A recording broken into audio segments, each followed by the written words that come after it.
C'est ici, sur la plaine de Coix, que pendant plus de 30 ans, les déchets des agglomérations aixoises et chambériennes ont été accueillis. Depuis sa fermeture en 1986, le site a été classé en zone potentiellement polluée. L'objectif a donc été, dans un premier temps, de le rendre moins friable. Dans les années 2000, avec un démarrage effectif en 2007, les élus ont décidé de remblayer cette décharge et surtout de l'étancher, de manière à ce qu'il ne puisse plus y avoir des eaux d'infiltration qui viennent pourrir au fond les déchets et ensuite ces eaux allaient ruisseler vers le lac. Ordures ménagères, déchets industriels ou encombrants, au total ce sont plus d'1 million de mètres cubes de déchets qui ont été enfouis sur 30 hectares et recouverts de terre. C'est un travail écologique, je pense, assez exceptionnel. Je ne sais pas s'il y en a eu d'autres dans le système.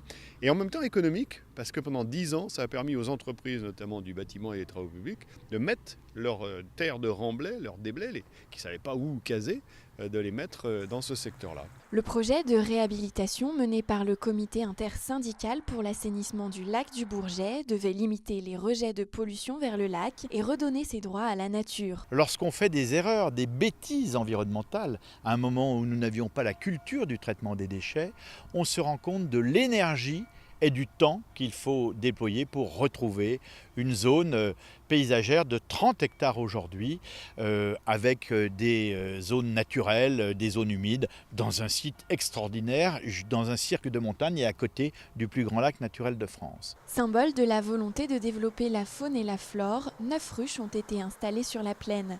Elles témoignent des progrès réalisés. Nous avons depuis plusieurs années mis des abeilles comme indicateur de la qualité de l'environnement et je peux vous indiquer que nous avons obtenu des prix dans différents concours sur le résultat de la qualité du miel sur ce site, ce qui montre bien que le confinement a bien fonctionné. Golf rustique, hôtellerie de plein air ou encore espace écologique, Aix-les-Bains et Chambéry, les agglomérations copropriétaires de la zone, ont désormais pour mission d'imaginer l'avenir de la plaine de Coix et du vallon des Cavettes.